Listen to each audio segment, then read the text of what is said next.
Hello everyone, welcome to Scorcher Toys at IndieMoon.com's review of the KitzConcept Fast Pack accessory for their 1/72 scale KC collectible line of VF1 toys. This accessory was released in April 2019 for about $70 as a standalone product, or can be purchased with the VF1 for about $170. If you're shopping for this item, you can find it at Big Bad Toy Store. Click the link below and search for Robotech to find this item and others and help this channel out in the process. This accessory is packaged similarly to the VF1 toy. There's an external shipper box with limited color and a retail box within. The retail box has a big window showing off the goods and some pictures of it on the back. Sliding out the tray, you'll find the fast pack and lots of parts that I'll detail momentarily, as well as 8 LR626 batteries and 6 reaction missiles. Behind the tray, you'll find the instructions. I'll go through everything covered by the instructions here, but you can also find a full scan of the instructions up on IndieMoon.com. Now the first part I'm going to grab out of my tray is the leg armor, and this is the internal mechanical detail. And you can see I've already installed 2 of the batteries from the tray. You can also see there's a little tiny black switch right here, and if I trigger that switch, I light up all of the thrusters on both sides and in the back. So that's pretty good. Here's what a Yamato 160 V2 armor looks like. There's the mechanical detail on the inside. Now we could take our exterior covers for these armors, and let's do another comparison here. We have the Amato 160 V2 over here. Here you can see KitzConcept. We have a beware of blast warning. We have a little fake warning there, some identification and the red arrow, and also a little bit of a wash that gets the panel lines to pop. So KitzConcept really top notch on the paintwork. To install our cover, we are going to first get the back end in and get everything lined up.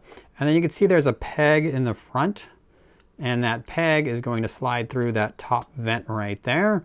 Apply a little bit of pressure. Again, I want to make sure it's seated in the back. Apply some pressure up front, and that will lock it into position. Now, one thing to be aware of is, one, I probably didn't do that very well, but if you're going to remove this armor, it's very important that you start with this peg at the top. So you're going to get your fingernails in on either side and just push down on it, and that will pop it out. If you try to do it any other way, there's a good possibility you're going to knock off one of these little thruster nozzles. You can see I got a little glue smudge here because I've already done that and had to glue it back on. So be careful in how you do this. Be smart about it. Start at the top, and you will be able to knock that out a lot easier. So let me get this thing seated properly. And again, you start by first putting the bottom in and then popping the top in. And now it's nice and firm, and you can see I've got that light still on.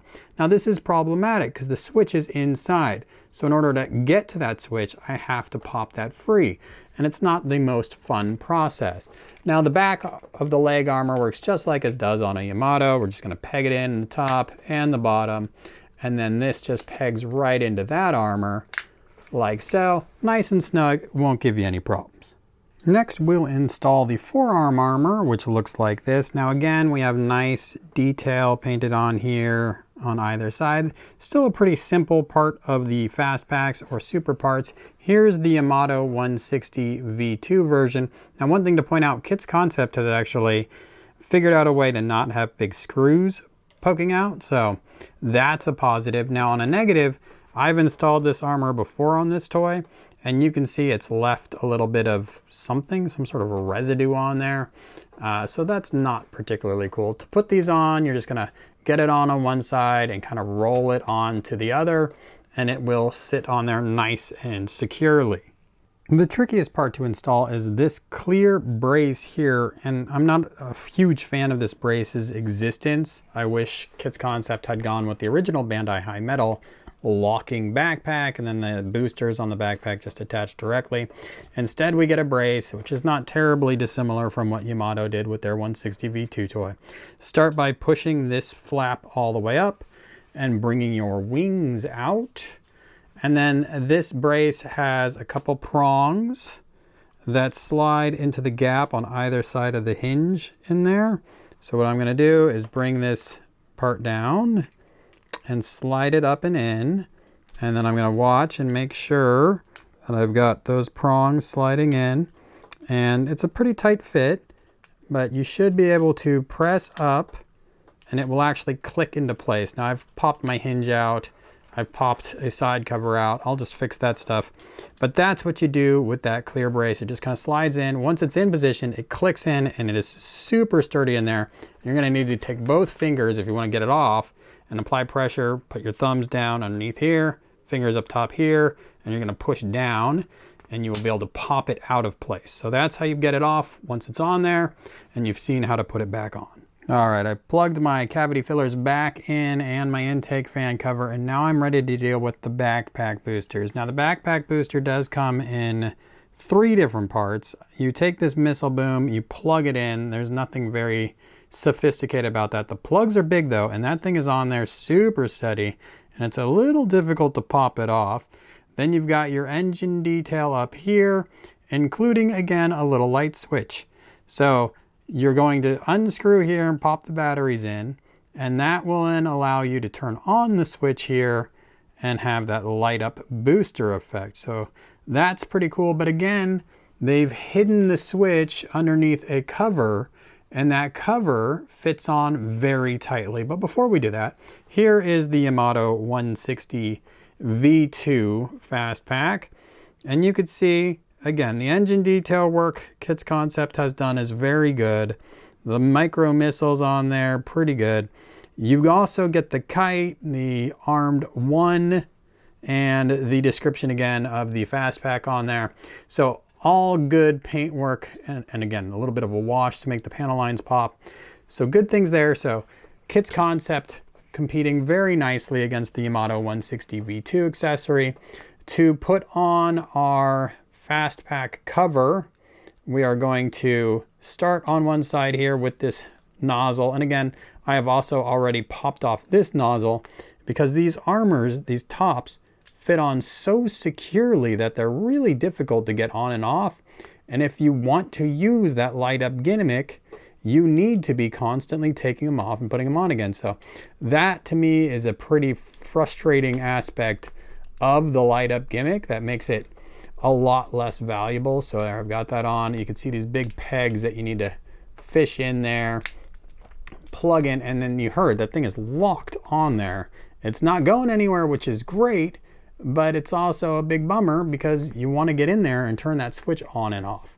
My first time through, I messed up this next step and it really frustrated me. This piece here, the instructions say, just slides right into place. And you know, for the most part it does, but it doesn't really stay there very well. And if you look inside, you probably won't be able to see it, there's no real attachment mechanism. So if you just do that, it's going to slide off constantly and be super annoying like it was for me. But what you can do is press really hard and it'll pop into position. And when it does that, it is firm and it will not fall off on you. So that's all good. And then you have these 3 slots here, those 3 pegs on the side. Again, we're just going to apply a little bit of pressure. It should hold on nice and tight. Here is a quick side-by-side comparison. And the one thing I really like about the Amato 160 V2 that KitzConcept doesn't do quite as well is the spacing on the backpack boosters. They're a little tighter. They look like they are extensions off the backpack here. A little bit wider here, and that's a function of both a pretty wide backpack, but also that plastic clip we put on. It attaches to the side of that, and that clip itself has a little bit of width. So there you go, you get a little bit further apart. The light up gimmick is on right now, but so are all my camera lights, so it's a little hard to see. It is a bummer that everything fits together so tightly and is actually difficult to pop open, so you won't get quite as much fun factor out of that light up gimmick. Now, one thing that is kind of funny to note, Yamato made their elbow armors really long. Seemed kind of exceptionally long to me, like they should have stopped right here. KitzConcept, in their mimicking of Yamato, mimicked that same weirdness. They went really long on those elbow armors. So that would be my one little criticism. Oh, that and the width of the backpack boosters. Otherwise, KitzConcept really competing very nicely with the Amato product, which explains the price point, which is definitely more like the Amato product than their VF1 toy, which was more similar to High Metal R pricing. Okay, let's check this thing out in Guardian. Guardian mode is definitely the weakest mode for the underlying VF1, and these fast packs aren't going to make that any different. It still kind of struggles with this mode. Here you can see I've got the reaction missiles on. I will say they do seem a little bit more friendly to the hard points than the TV style missiles did. The TV style missiles ripped 2 of my hard points right off. I still haven't fixed that. I haven't glued anything, but I'm able to plug them in tight enough that I can even put on these reaction missiles and they're not falling off. So I would say they're doing an admirable job, and they look good with the red tips. So we finally get reaction missiles with red tips, the first time since Toynami did it as the appendices to their Masterpiece collection. For those of you who are sticklers for perfect transformation, you can transform the toy all the way to fighter mode from Batloid without removing any of the fast packs. So that's a positive thing. It's the same thing with the Amato V2 toy. It's much easier to remove the fast packs and do the transformation, but you can figure a way to snake everything through and make it work. Now, one big bummer when you get here is that the front landing gear is off the ground if you've got the gun installed on the toy. So that is obviously a pretty big weakness on the Amato toys. The gun is touching the ground when it's on the landing gear, but you don't get this whole elevated landing gear thing that we've got going on here. So that is a big bummer. I mentioned previously that the elbow armors are a little bit too long in Batloid mode, but they look perfect in fighter mode. So that was the compromise both Amato and KitzConcept made. Now, if you really want to have the gun attached, it doesn't work so well with the landing gear, but you can use the display stand that came with the VF1. Unfortunately, it's just being kind of propped up right now. It's not really latched on.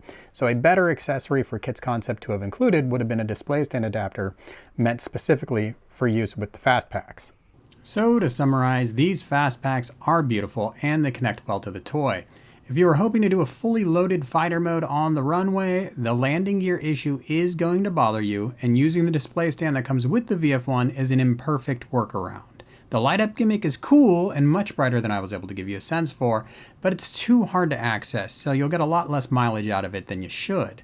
This accessory pack carries a premium price, and while KitzConcept has given it a premium look and gimmick, it may still be tough to justify.